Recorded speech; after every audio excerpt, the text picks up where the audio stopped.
Baik, saudaraku sekalian yang insya Allah dimuliakan oleh Allah. Jadi dengan cara kita membaca kisah-kisah orang yang terdahulu, mulai dari kisahnya para sahabat, para tabiin, tabiut tabiin, kita jadi bisa meniru gitu ya. Jadi misalnya saya kasih contoh yang singkat-singkat ya. Contohnya misalnya Ali bin Husain bin Ali bin Abu Thalib. Jadi Ali ini anaknya Husain, Husain ini anaknya Ali, ya. Dan Ali ini anaknya Abu Thalib, paman Nabi. Jadi Ali ini Ali bin Abu Thalib ini sepupu Rasulullah ya. Kemudian punya anak namanya Husain yang terbunuh di Karbala, punya anak namanya Ali ya. Nah, Ali yang mau saya ceritakan ini adalah cucunya Ali bin Abu Thalib. Jadi ketika beliau itu mau sholat itu wajahnya pucat, waktu wudhu kemudian pucat, itu setiap mau sholat.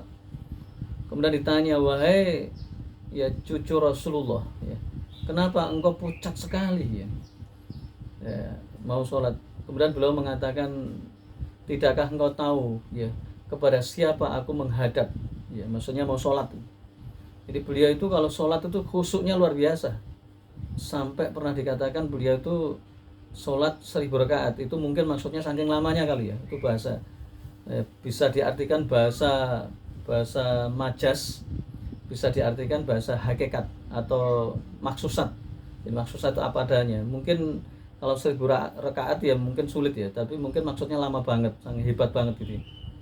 Nah, itu kelebihan dalam satu sisi. Jadi kalau Imam Imam Ali bin Husain bin Ali bin Abu Thalib ini terkenal dengan dermawan dan sholatnya yang khusyuk luar biasa. Nah, yang kedua saya ceritakan tentang dermawan. Saya singkat-singkat aja ya. Beliau itu setiap malam itu membawa satu gandum karung, ya. Satu karung gandum dibawa sendiri. Itu ditaruh di salah satu penduduk Madinah. Nah itu ya, satu. Jadi satu malam satu orang. Dan itu untuk cukup 1 bulan. Jadi kalau kita lihat berarti beliau itu setiap malam. Kemudian ada yang bilang, ya cucunya Rasulullah, saya bantu deh, saya bantu untuk membawa ini. Maka beliau mengatakan, tidak, saya berhak membawa sendiri karena saya pengen ngalap berkah pada Allah. Nah, kalau orang sekarang, Habib, kiai, ulama sekarang, kalau misalnya nyuruh orang, kamu butuh apa? Datang ke rumah. Wah, ini enggak ini. Pokoknya banyak yang salah lah, zaman sekarang banyak yang salah ya. Ya, jadi kalau kita ngasih itu kita datang ke rumahnya, bukan malah orang disuruh kesini. Makanya saya pernah ya ngetes ya, saya dikasih barang banyak ya, disuruh ke rumahnya, terus bilang enggak wis. Ya, itu waktu di Depok ya. Ya, enggak, kasihkan yang lain saja. Mungkin dia tersinggung atau dia bukan tersinggung, dia sadar, oh ya saya salah ya. Masa ngasih gurunya itu justru ngambil ya. Ya, kemudian dia sadar diri, kemudian akhirnya ini dikirim ya. Tapi kadang-kadang saya juga nggak gitu juga. Kadang-kadang saya paham lah, masyarakat sekarang kan tidak banyak yang ngerti masalah gini-gini, kan orang nggak banyak yang ngerti ya. Dia taunya itu ya Ustadz kalau dapat ini bisa ke rumah. Saya dalam hati kecil, aduh ya, saya sering maklum gitu, maklum nggak ngerti kan gitu, maklum nggak ngerti. Termasuk misalnya dalam banyak hal ya, saya ngisi pengajian, ngisi kajian, ngisi halakoh, ngisi apapun ya. Ya kalau saya mengikuti ulama dahulu memang agak nggak bisa ya. Ulama dulu Imam Malik itu disuruh ngajar anaknya khalifah itu nggak mau, harus dia datang ke rumahnya. Ya kan gitu kan. Tapi kalau saya praktekkan di zaman sekarang nggak ada yang ngaji.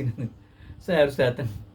Ya, misalnya ke tukang kerupuk ya, yang jumlahnya banyak itu, kalau ya mereka nggak ngerti masalahnya, mereka nggak ngerti. Atau misalnya saya punya kajian keluarga di mana, nggak ngerti mereka. Kalau mereka nggak ngerti gimana ya, akhirnya saya ngalah. Jadi ya yes, nggak apa-apa lah, saya ngalah berkah ya. Jadi mungkin saya harus sabar, lebih sabar lagi. Ya, termasuk makan, ya saya sering ceritakan, saya ulang-ulang. Jadi Imam Syafi'i itu ketika masuk ke Imam Ahmad bin Hambal itu dikasih makan yang banyak. Jadi lahap banget, makan banyak. Maka kalau orang nggak ngerti, ya orang kalau nggak ngerti maka akan dikatakan kok rakus banget. Maka Imam Syafi'i mengatakan bahwa hartanya bapakmu ini atau Imam Ahmad bin Hambal itu ada halal. Maka kalau halal itu kita makan banyak itu lebih berkah, karena menjadi darah darah menjadi amal jariah yang kita bisa sholat, kita bisa beribadah dan seterusnya ya. Atau misalnya kisahnya Sa'id bin Musayyib ya. Ya, Sa'id bin Musayyib atau Musayyab sama itu bacanya ya. Itu beliau itu datang ke masjid sebelum adzan. Kalau kita kan adzan baru berangkat ya. Kalau Sa'id bin Musayyib ini 40 tahun itu sebelum adzan itu datang di masjid dan di depan. Jadi beliau mengatakan bahwa selama 40 tahun saya tidak pernah melihat punggungnya orang lain. Itu adalah ucapan nasihat, bukan kesombongan, bukan. Jadi kalau saya menyampaikan juga, kalau saya cerita itu tidak ada unsur kesombongan, itu menyampaikan nasihat, itu bab tentang memberikan tausiah, itu kita bisa menceritakan kebaikan itu dengan harapan kita bisa ditiru ya. Maka itu boleh. Kalau kita bisa menjaga diri kita boleh. Kalau kita tidak bisa menjaga diri kita itu nggak boleh ya. Jadi itu banyak ya, kisah-kisah itu banyak ya. Yang tadi Imran bin Husain tadi diuji dengan 30 tahun penyakit lambung, jadi lambung beser, pokoknya kurus gitu ya. Itu waduh, pokoknya sedih lah. Saya membaca kisah ini sedih banget ya. Atau misalnya kisahnya siapa, Malik bin Dinar ya. Malik bin Dinar itu seorang yang tampan banget, ganteng playboy, akhirnya tobat ya. Gara-gara suka maksiat akhirnya dia tobat menjadi orang yang top, orang yang masya Allah luar biasa. Itu Malik bin Dinar. Atau Anas bin Malik misalnya. Anas bin Malik itu pembantunya Rasulullah, setia pada Rasulullah, hidupnya untuk Rasulullah ya. Dan itu beliau birrul walidain. Jadi Anas bin Malik itu dijadikan pembantunya Rasulullah itu umur 7 tahun ya, oleh ibunya. Jadi ibunya itu luar biasa. Anas bin Malik itu hebat, ibunya lebih hebat lagi. Karena ibunya itu cinta Rasulullah, nggak punya apa-apa tapi punyanya anak. Anaknya itu diikutkan Rasulullah untuk menjadi pembantu rumah tangga. Akhirnya Anas bin Malik itu didoakan oleh Rasulullah menjadi sahabat yang paling beruntung. Apa itu? Ya, ini beliau punya keturunan yang banyak sekali, hartanya banyak sekali, hidupnya baik sekali dan masuk surga. Apa nggak enak? Saya kadang-kadang iri, oh, ya Allah pengen kayak Anas bin Malik ya. Ya, hidupnya kaya raya, enak, banyak harta, masuk surga. Aduh, Anas. Ya, panjang umurnya 100 tahun. Ya, tapi ya hidup itu memang Allah yang tahu ya. Kalau kita atau saya itu hanya berdoa saja ya. Nggak bisa memberikan peran diri. Perannya kan dari Allah. Peran saya begini, ya udah saya jalani aja ya. Ya memang Allah itu kan tergantung dia ya. Lillahi ma fis samawati wa ma fil ardi ya. Ada orang yang hidupnya sengsara gitu ya, masuk surga itu banyak. Ada hidupnya baik, masuk surga sedikit. Ya itu saya ini. Tapi nanti ada ininya ya, ada kunci-kuncinya ya. Meskipun demikian nanti sahabat Mus'ab bin Umair itu tanpa hisab ya, karena beliau itu hidupnya menderita. Mus'ab bin Umair itu kaya raya, kemudian masuk Islam, akhirnya menderita kan. Baju aja cuma satu kan gitu kan. Ya, ketika meninggal dunia itu menderita, maka beliau itu masuk surga tanpa hisab dan kedudukannya tertinggi. Nah, Anas bin Malik nanti tersandra di padang mahsyar. Ya karena kan kaya. Ya itulah rumusan hidup begitu. Nah, makanya Umar bin Khattab itu menangis. Ya Allah, kalau harta, Umar bin Khattab mengalami dua masa yang sulit ya, pada saat Rasulullah dan Abu Bakar, dan saat yang kaya. Makanya Umar bin Khattab itu sering menangis ketika harta itu berlimpah. Lah mungkin harusnya bahagia, tapi Umar bin Khattab menangis. Bajunya itu tambalan 12. Nah, untung saya nggak ada tambalan ya. Kalau misalnya ada tambalan itu saya tambal, itu saya ngalah berkah ya. Jadi ngalah berkah itu meniru. Jadi saya punya baju yang ada berapa robek tambalan, nggak saya buang, tapi saya pakai untuk ceramah, tapi saya tambal. Ngalap Umar bin Khattab. Di sisi lain saya pernah punya jas yang mewah itu. Untuk ini saya juga ngalah berkah kepada Imam Malik. Imam Malik itu kalau ceramah itu ini ya, Masya Allah. Dari semua itu yang saya lakukan untuk meniru. Ada yang modelnya sederhana. Ini kebetulan saya sederhana itu. Ya saya niru ya ulama-ulama yang sederhana. Imam Syafi'i, ya, Imam Ahmad itu sederhana ya.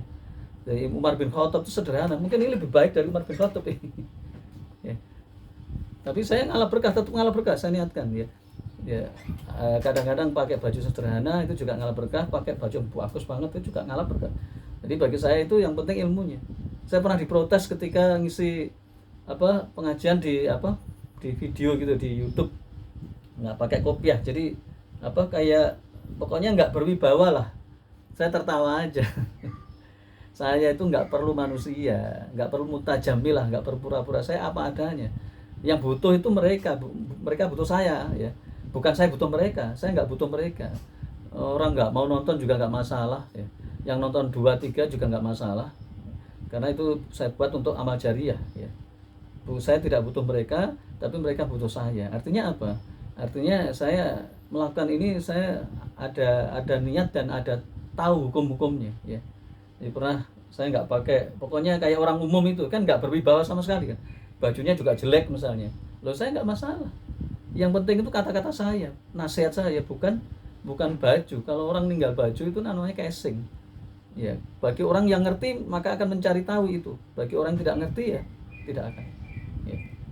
Makanya saya menyarankan kepada siapapun bahwa bersungguh-sungguhlah kalian mencari ilmu, karena sesungguhnya ilmu itu hanya dicari, bukan diberi ya. Antum kalau pengen bahasa Arab, bisa mengerti hadis, bisa ngerti tafsir, ngerti apa, sungguh-sungguh kayak antum kerja, berangkat pagi pulang malam gitu ya. Maka itulah yang harus antum lakukan, bukan yang lain. Baik, untuk sementara itu silakan. Sebelum terakhir mungkin ada yang tanyakan, masih ada waktu 6 menit ya atau 5 menit, silakan.